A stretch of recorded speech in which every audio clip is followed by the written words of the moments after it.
Alors mon père effectivement était trop jeune pour participer à la Deuxième Guerre mondiale, il avait 14 ans et il habitait à l'époque à Brest qui était un port de guerre. Et en fait il y avait beaucoup de bombardements qui venaient soit des Américains soit des Britanniques. Et sa passion était telle déjà à l'époque que quand il y avait des bombardements, on le cherchait, au lieu d'aller à l'abri, il était sur les toits pour regarder les combats aériens.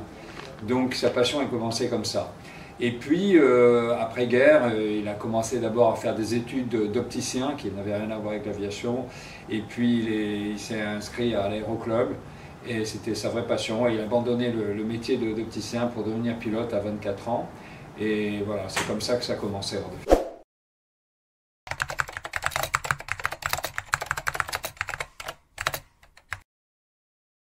Je pense que non, je pense que j'avais la passion déjà dans le sang et je dois dire que non, j'ai toujours été un rêveur et quoi de plus magnifique qu'un oiseau qui rêve, qui vole, je veux dire, vraiment, je regarde un épervier, un aigle voler et je suis toujours en admiration, je trouve que c'est d'une beauté, voilà. J'ai toujours été un signe de l'air en fait, et voilà, j'ai toujours eu cette passion.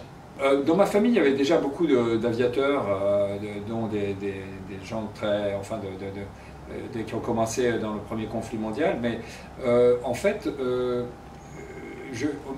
moi j'ai suivi mon père qui a commencé il est parti dans un premier temps dans le Sahara, il était pilote, c'était le début de l'aviation d'affaires et donc il transportait les pétroliers, en fait c'était Mobil Oil, en fait toutes les grandes compagnies à l'époque américaines qui l'avaient engagé pour transporter les cadres ou les directeurs et les présidents de ces compagnies sur les puits de pétrole et les exploitations de pétrole en Algérie. Et puis une fois que, malheureusement, comme vous le savez, la guerre est arrivée, donc on a quitté l'Algérie, et puis on est parti à Madagascar, où donc j'ai vécu avec un grand bonheur pendant 7 ans là-bas, où j'étais dans cette classe avec des Malgaches, c'était un moment merveilleux de ma vie, c'est des gens que j'aime beaucoup. Et puis voilà, et là mon père est devenu, a développé le réseau d'Air Madagascar, qui était naissant et qui était le réseau donc, de l'aviation de ligne, hein, parce que, voilà, qui était supporté à l'époque par Air France. Et puis voilà, donc j'ai passé mon enfance dans les cockpits de DC-3, de DC-4, DC-6, Douglas, ce qui d'ailleurs m'a fait plaisir quand je suis devenu ensuite, il y a bien longtemps après, représentant de McDonnell Douglas. Et en fait, c'était magique pour moi. On vivait de temps en temps, je me souviens, on avait des endroits où on allait avec les fils de navigants, on allait dans des endroits pour aller juste au bord de la mer pour les vacances. Et mon père passait en rase-motte avec le DC-3, il faisait coucou en passant, c'était une autre époque de l'aviation, mais c'était magique en même temps. Ouais. Mon père a commencé, lui, sa carrière de pilote dans les années 50. Voilà. Et moi, j'ai commencé bien plus tard, bien sûr, pour les raisons évidentes. Mais effectivement, c'est par lui qu'a commencé l'histoire de Sparfell aujourd'hui. Voilà. Donc, ça fait maintenant 70 ans. En fait, avec mon père, il aurait souhaité que je sois un brillant étudiant, ce que je n'étais absolument pas, parce que je n'ai même pas ma matière, le bac, comme on l'appelle. Et en fait, il me reprochait, comme je le disais tout à l'heure, d'être un rêveur. Et un jour, je lui ai dit, écoute, si on n'avait pas rêvé, je lui ai montré la Lune, je lui ai dit, si on n'avait pas rêvé d'aller sur la Lune, on n'y serait jamais allé. Donc il faut des rêveurs. Donc moi, je suis arrivé dans ce métier par la passion, et je me suis construit au fur et à mesure, avec l'expérience, et ce qui m'amène aujourd'hui à 70 ans à avoir vraiment une expérience très importante, bien sûr, parce que beaucoup de mes amis et concurrents sont déjà à la retraite. Et moi j'ai une telle passion, et comme c'est un groupe familial, j'ai le bonheur de continuer à travailler dans ce milieu. Mais je viens à mon bureau, je viens prendre du plaisir. Et si je pars en vacances, je tourne en rond très rapidement. C'est vraiment, pour moi les vacances c'est plutôt mon bureau. Je travaille 10-12 heures par jour, mais je suis très heureux.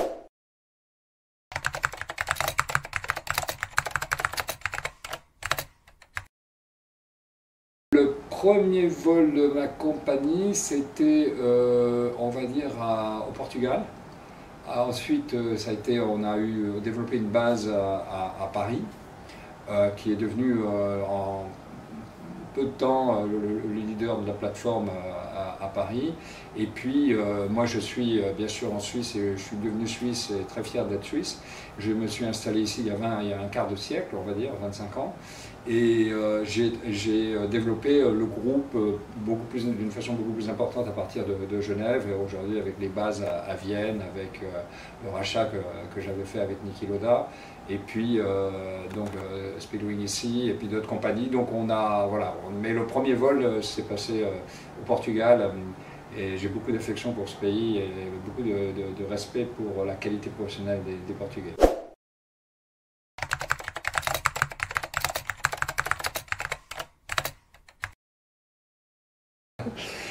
Ben, vous savez, je crois que c'était en 89, voilà, où j'ai eu la première, voilà, où j'ai commencé à apprendre. Mais vous savez, une chose qui est très importante pour moi, si dans la vie vous fixez le but d'être riche, vous ne serez jamais riche. Si vous avez une passion, c'est la vraie richesse de la vie pour moi, c'est la richesse du cœur, de la passion. Et si vous avez la passion et du courage, vous développez vos moyens et ce que vous possédez. Mais pour moi, ce n'est pas le but premier. Ni d'avoir la plus grosse compagnie aérienne, ni d'avoir énormément d'argent. Je vis confortablement, je suis très heureux, j'ai une famille que j'aime et voilà, et j'ai une passion pour ce que je fais. Donc pour moi, c'est ce qui est important. C'est pas de savoir combien je vais valoir, mais c'est exactement comment à la fin de ma vie, je me retourne vers ce que j'ai fait et je suis fier de ce que j'ai fait.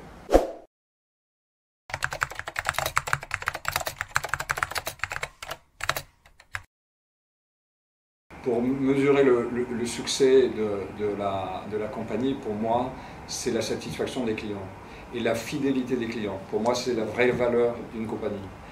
Sur les hommes qui la font, et on a, je dois dire, dans toutes nos équipes, que ce soit ici, en Autriche, en Espagne, à Malte, enfin dans tous les filiales, en fait, on a une dream team, on a des gens qui sont assez extraordinaires, qui ont été dans les grandes compagnies de référence, qui pour certaines malheureusement ont disparu. Mais pour moi, la valeur d'une entreprise, bien sûr, il y a la valeur financière, mais la valeur de résultat de la compagnie. Pendant le Covid, par exemple, j'ai beaucoup investi pour supporter et pour continuer à donner le même salaire. Je payais la différence par rapport à ce que l'État faisait. Et je veux dire, pour moi, c'est vraiment essentiel. Ce sont les hommes qui font une entreprise. Et vous pouvez mettre tout l'argent du monde, et on l'a vu dans ce métier et dans d'autres métiers, vous pouvez mettre tout l'argent du monde. Si vous n'avez pas les hommes, elle ne sera jamais successful. C'est ça qui est important. Je parle des hommes en général, je parle des hommes et des femmes. Parce que dans l'entreprise, on a pratiquement plus de femmes que d'hommes et à des postes vraiment de responsabilité. Et ça aussi, c'est une chose dont on est fier.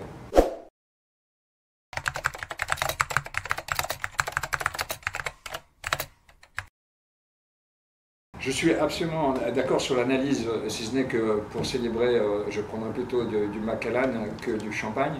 Mais je veux dire que pour moi, franchement, j'ai pris toujours des risques dans la vie. Toujours. Vous n'arrivez pas à faire tout ce qu'on fait, encore plus dans notre métier, sans prendre de risques. J'ai connu, comme toutes les entreprises, des difficultés. On a connu des moments difficiles. Grâce à Dieu, je touche du bois, nous n'avons jamais connu d'accident, mais je suis fier d'avoir transporté vraiment les gens les plus puissants de cette planète, que ce soit des gouvernements, même le roi actuel de certains pays, comme on dit, mais d'autres, vraiment des grands chefs d'entreprise. Et ça, pour la sécurité, il n'y a pas de risque. C'est-à-dire qu'il faut être sans complaisance vis-à-vis du moindre détail. Il faut être vraiment très attentif à ça. Mais personnellement, dans ma vie, j'ai souvent pris des risques. Et je ne regrette pas parce que sans prendre des risques, on n'y arrive jamais. D'autant qu'il faut remarquer une chose, c'est qu'en Europe, vous n'avez pas la capacité et les aides que vous pouvez attendre, comme aux États-Unis, des banques par exemple. Les banques aujourd'hui en Europe, elles sont au service que vraiment de la bourse, mais elles n'ont aucun vraiment capacité à aider les PME ou les entrepreneurs. Et ça, je crois que c'est ce qui fait le défaut en Europe en général. Et je crois qu'il fait... On a des gens plus brillants qu'aux États-Unis en Europe, mais malheureusement, bien souvent, ils partent parce qu'effectivement, il y a des moyens financiers beaucoup plus importants qui sont mis à leur service. Voilà, c'est à peu près ce que...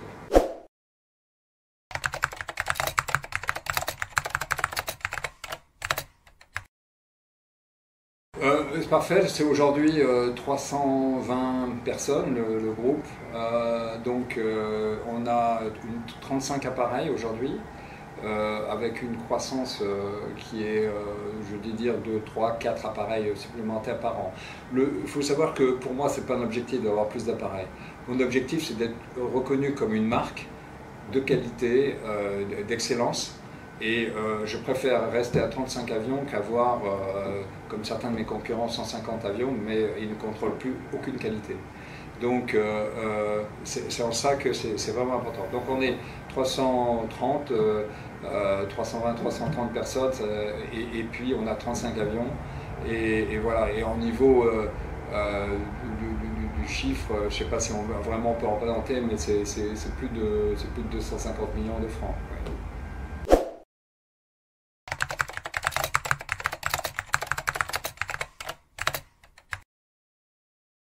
Vous savez, dans vos concurrents, il y a les gens que vous respectez et ceux que vous méprisez. J'emploie ce terme vraiment.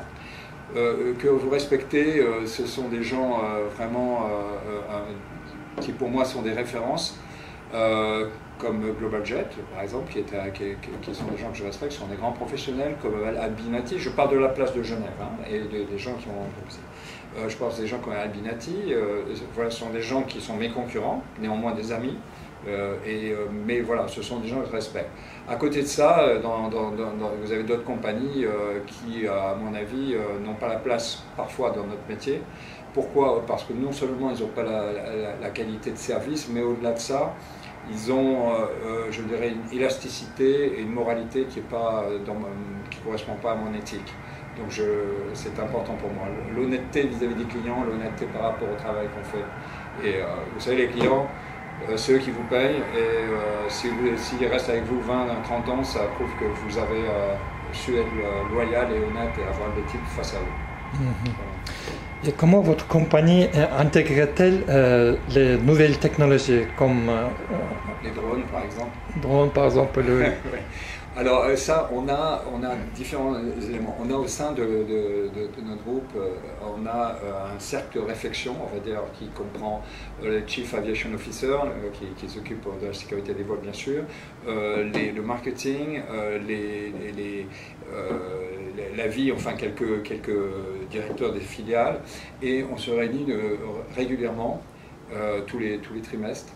Et on fait le point sur l'avancée des technologies nouvelles. Bien sûr, moi je crois beaucoup dans les drones pour, bien sûr, les déplacements locaux, parce qu'avant d'arriver à quelque chose qui soit, oui, on y arrivera peut-être par l'hydrogène ou par des solutions hybrides, mais dans tous les cas de figure, c'est essentiellement pour les déplacements locaux, on va dire à 20, 30, 50 km. Pour l'instant, c'est là-dessus qu'on s'entretient. On a une activité également dans tout ce qui est le SAF, c'est-à-dire le carburant vert, comme on dit, où on a vraiment on travaille vraiment, on va de l'avant là-dessus. Nos avions, pour l'instant, sont capables d'absorber 50% à peu près de ce carburant déjà. Et les nouveaux avions qu'on va recevoir sont des avions qui sont capables de prendre 100% de ce carburant qui est complètement, enfin je veux dire à 80% neutre.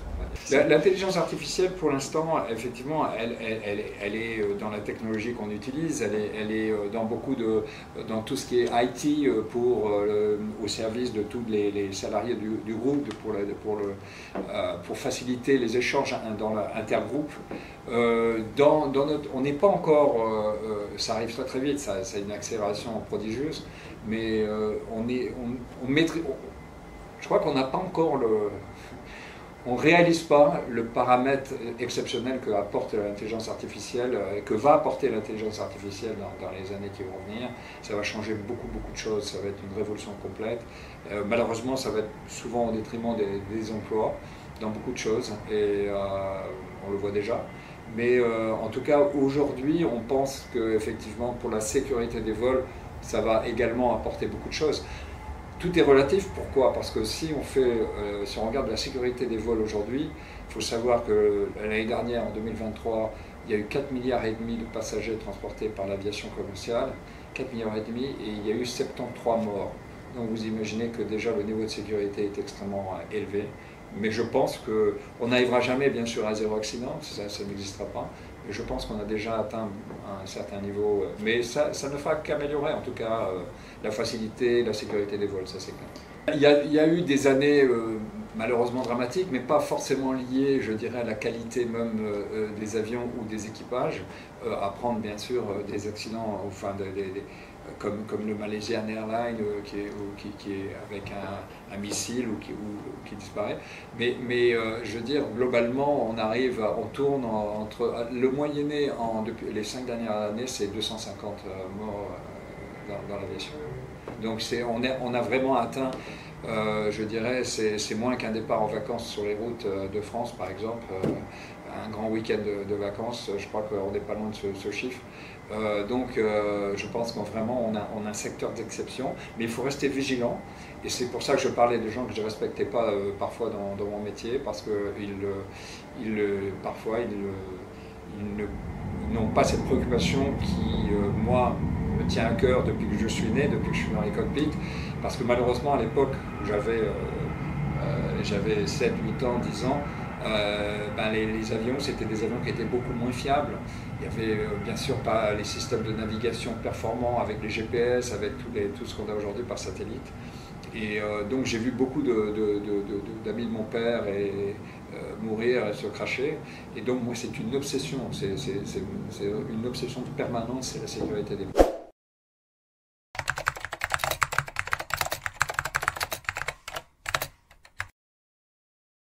C'est très difficile l'histoire des listes noires. Vous savez pourquoi? D'abord parce que je trouve ça assez injuste de critiquer bien souvent des pays avec des listes noires. Vous apercevrez bien souvent que ces pays sont des pays qui ne sont pas des pays très riches, qui n'ont pas des moyens de faire comme tous les les pays, je dirais, développés, acheter chez Airbus ou chez Boeing des avions neufs, ultra-modernes. Ce sont en général des gens qui exploitent des avions qui ont déjà une vie très longue. Donc ça veut dire que la maintenance est plus difficile pour les pièces détachées, pour beaucoup de choses. Donc il est facile de critiquer les listes noires. Moi je critique plus facilement des gens qui ont les moyens, comme une grande compagnie nationale qui est pas loin de l'endroit où je me trouve actuellement, qui n'est pas dans mon pays, mais qui a connu une quinzaine de crashs en 30 ans, avec beaucoup d'arrogance toujours, et qui a tous les moyens pour faire que la sécurité soit optimale, et qui se critique volontiers des pays qui connaissent des difficultés et des listes noires, que ce soit en Asie centrale, que ce soit en Afrique, que ce soit dans différents pays ou en Amérique latine. Ils n'ont pas les moyens d'avoir des avions neufs, ils ont moins de moyens pour bien, je dirais, former, mais il ne faut pas... Voilà. Donc liste noire, moi je crois qu'il y a certaines compagnies occidentales, ça s'est amélioré, mais qu'on pourrait de temps en temps regarder de plus près. Écoutez, on a la chance d'être dans un pays où la qualité de la maintenance, la qualité de formation, l'esprit fait que c'est un pays, même si c'est un petit pays, prenez par exemple les références dans notre métier. Regardez le TAG, ce qui a été Aeroleasing, qui étaient les pionniers dans l'aviation d'affaires. Swissair, bon, malheureusement qui a disparu pour des raisons financières et je pense malheureusement de management qui considérait qu'il fallait faire une course en avant pour avoir une taille suffisante et ils ont fait des erreurs stratégiques. Mais la qualité même des hommes, de la maintenance de Swissair, pour moi ça a été terrible, ça a été vraiment un choc et terrible de voir Swissair disparaître. Aujourd'hui, Suisse a bien relevé et fait une chose, vraiment, c'est une compagnie extraordinaire. Donc je suis très fier de l'aéronautique en Suisse, que ce soit au niveau des avions, des hélicoptères, je veux dire, voilà, C'est vraiment important. Vous savez que Suisse aujourd'hui fait partie du groupe avec Lufthansa. Je pense que c'est un groupe de grande qualité. Je pense qu'il démontre aujourd'hui une grande aussi bien sur les nouveaux appareils, les Airbus 220 qu'ils ont aujourd'hui dans la flotte, ce sont des avions que j'aime beaucoup, qui sont vraiment très confortables, le service est excellent, il y a une qualité.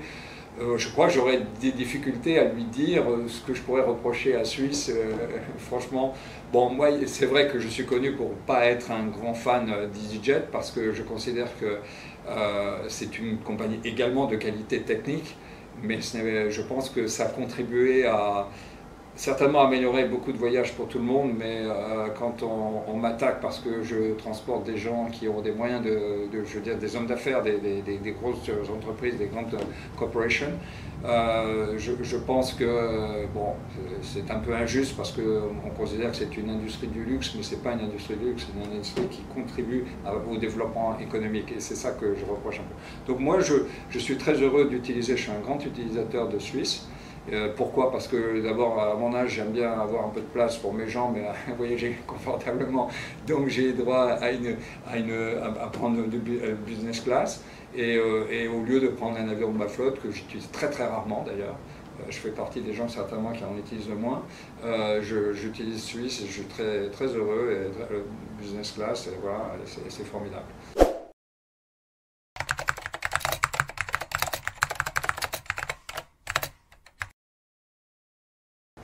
Pour moi, il y a la partie technique et la partie confort en fait, de vol ou de plaisir. Moi, je pense, on vient de parler de Suisse qui fait partie vraiment d'une grande qualité. Je pense que si j'avais aujourd'hui, il y a deux choses. Si vous prenez les compagnies, la compagnie européenne qui en termes de technique, pour moi, est la plus évoluée et la plus performante, c'est British Airways. Faut savoir que dans la même période où je citais tout à l'heure, dans les 30 dernières années, une certaine compagnie qui a eu 15 crashs, British Airways a connu un seul crash et il y a eu un blessé à bord et c'est tout ce qu'ils ont connu. C'était à Heathrow avec un 777. Donc on peut dire que si on prend la statistique et on compare ces deux compagnies, la sécurité est nettement plus évoluée chez British Airways. Donc techniquement, et on le voit, ils ont apporté aux compagnies du Moyen-Orient, c'est-à-dire Emirates, Etihad, Qatar, c'est tous des anciens pratiquement de British Airways, sont des Britanniques en tout cas, et en fait ils ont apporté cette technique et on voit la qualité et je dirais la sécurité par rapport à la flotte énorme qu'ont ces compagnies. Et en plus de ça, ces compagnies ont su développer vraiment la qualité de service qu'on trouve en Asie aussi, qu'on trouve avec Singapore Airlines, qu'on trouve avec Thai, enfin voilà, mais une qualité de service au plus haut niveau aujourd'hui de ce qu'on peut avoir dans le service des premières classes, du business, enfin de l'ensemble. Mais je dirais que British Airways aussi, sur les longs courriers, c'est un service de qualité. Mais je pense que voilà, ce sont les grandes compagnies, et c'est pas le nom. Les compagnies américaines ont des flottes énormes, mais en termes de service, c'est pas celle que je préfère pour être honnête. Et je pense que c'est pas leur priorité, c'est plutôt, bon, je dirais la profitabilité, on va dire. Moi, je pense qu'il y a vraiment, on est arrivé à un niveau de service dans certaines compagnies aériennes. Moi, je ne suis pas actionnaire, donc je peux parler d'elles sans problème. Mais je veux dire, quand vous voyez le service, par exemple, d'une première classe d'Etihad ou de Qatar ou de British Airways, vous pouvez vous dire que, franchement, la qualité de service est similaire, je dirais, à une qualité de service qu'on peut avoir dans un vol avec Sparfed. Bien sûr, c'est plus exclusif avec Sparfed parce que c'est l'avion, vous êtes unique, je dirais, client, on va dire, avec vos équipes de travail, l'ensemble des éléments. Mais globalement, le niveau que je trouve le plus exceptionnel aujourd'hui, c'est vraiment les compagnies du Moyen-Orient, oui, ça c'est clair.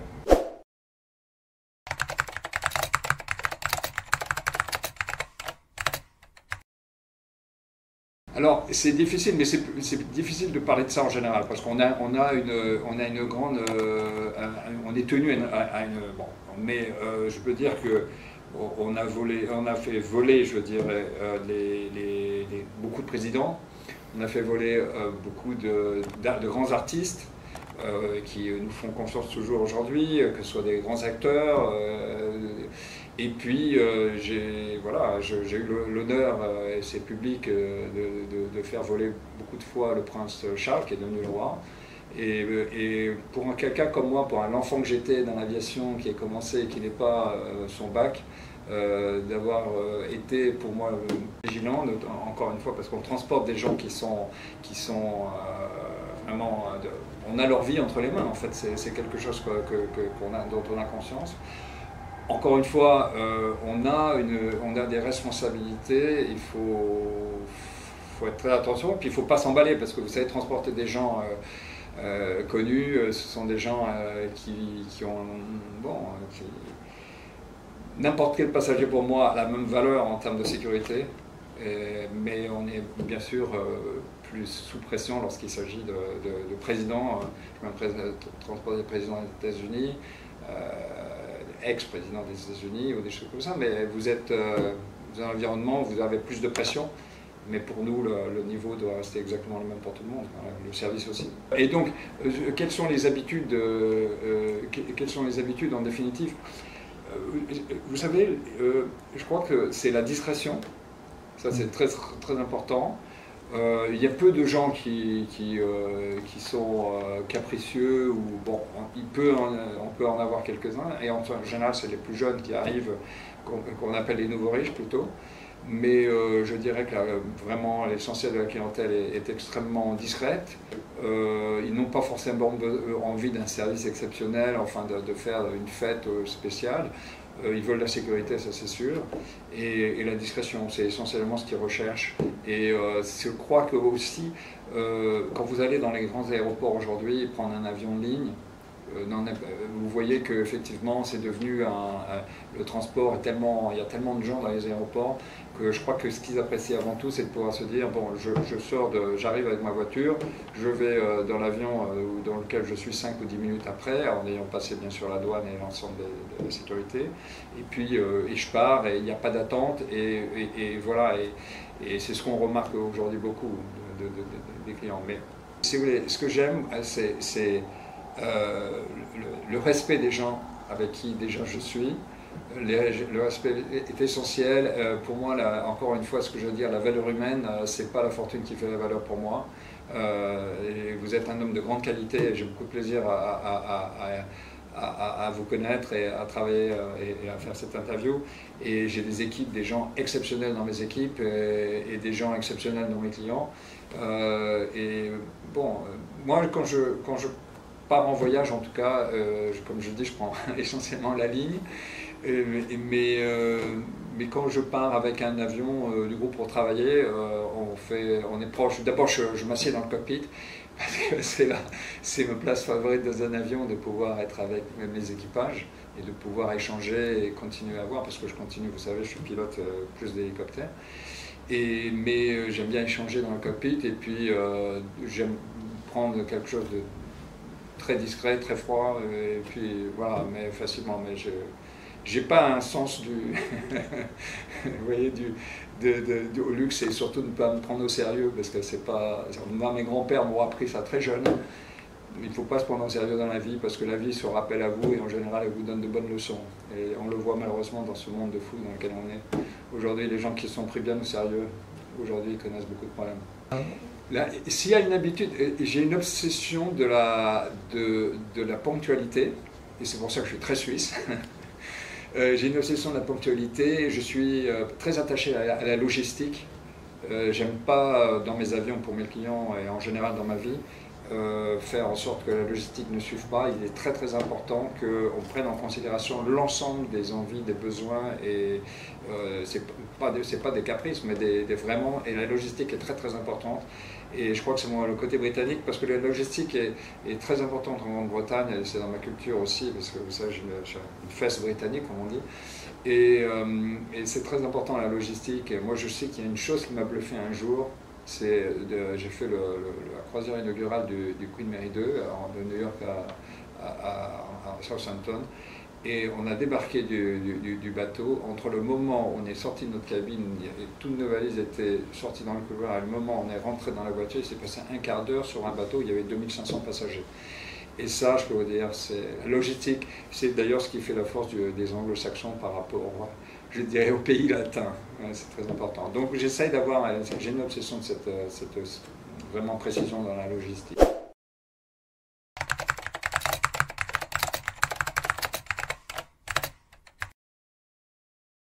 Moi, vous savez, c'est vrai que je suis fier de mon parcours, mais j'ai pas un ego trop développé. J'ai pas à sourire de ce que je fais, à me plaindre de ce que je fais. Je veux dire, mais j'ai écrit actuellement, j'ai écrit une première partie qui s'arrête à 1990. J'ai écrit pas pour forcément publier, j'ai écrit pour que mes petits-enfants ou ceux qui suivront, puisque mon fils est la 3e génération dans l'aviation, et j'espère que mon petit-fils fera la même chose. Mais j'écris pour dire à toute ma famille, on est très nombreux, voilà ce que j'ai fait de ma vie, et voilà ce que j'ai appris en tout cas, pour enseigner un petit peu aux anciens. Et il y a une partie du livre qui va devenir beaucoup plus professionnelle et je pense que pour l'aviation et pour les gens qui ont la passion de l'aviation, je vais expliquer effectivement certaines choses que j'ai fait et j'ai commencé à le faire. Et j'ai été curieusement approché il y a quelques temps par une société d'édition suisse qui est très spécialisée dans l'aviation. Pour des bandes dessinées.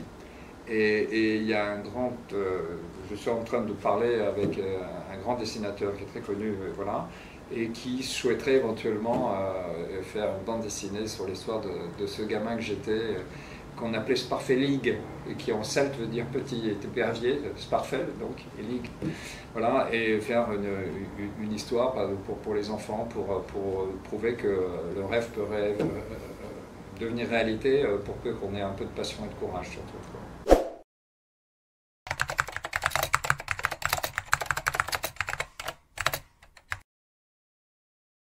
Mon fils, il est très différent de moi, c'est-à-dire on est très complémentaires. D'abord, c'est une chance inouïe quand vous avez créé une entreprise, un groupe, c'est une chance inouïe d'avoir quelqu'un dans lequel vous avez confiance et qui a la qualité. Moi j'ai la chance, et c'est difficile de dire ça de son fils, mais d'avoir un fils qui est vraiment quelqu'un de brillant, mais qui est très complémentaire par rapport à moi. Lui, il est plus introverti, moi je vais plus vers les gens, je suis plus dans le développement, la stratégie. Et il devient plus ouvert maintenant, avec la maturité bien sûr, et donc c'est lui qui aujourd'hui est le CEO du groupe. Moi je suis le chairman, mais aujourd'hui je vais passer les rênes et s'il y a une décision à prendre, de toute façon on est les deux uniquement à prendre cette décision, mais la décision finale c'est lui qui la prend, parce qu'à partir du moment où vous donnez les rênes, où vous cédez les rênes, vous pouvez pas dire bon bah je te passe les rênes mais je contrôle tout. Non, non, c'est lui qui contrôle tout et la décision finale c'est lui qui l'a aujourd'hui. Et j'ai confiance en lui parce que je sais qu'il a toutes les capacités pour réussir. Et comme je disais, moi j'ai 70 ans et je veux dire, je suis en train de lancer de nouveaux projets. Donc dans d'autres coins du monde et puis et dans d'autres secteurs même parce qu'on a une activité de lifestyle, c'est-à-dire on manage aujourd'hui des yachts, on manage des propriétés. Pourquoi? Parce que nos clients, bien souvent, qui sont propriétaires des avions, ont un bateau ou une propriété et ils veulent aujourd'hui avoir une seule personne qui s'occupe de tout. Et effectivement, je dirais la rigueur qu'on a dans l'aviation appliquée dans le yacht, ou le yachting ou dans l'immobilier est une chose qui est utile aujourd'hui. Donc il y a beaucoup de développement en cours. Moi je ne m'arrêterai jamais de développer. Il faudra juste... Ma grand-mère a pris sa retraite, elle avait 83 ans, elle dirigeait la partie financière de la société familiale. Mais moi je n'ai pas l'intention de m'arrêter parce que je veux dire, je vois tous mes amis qui s'arrêtent. Ils deviennent vite des vieux cons.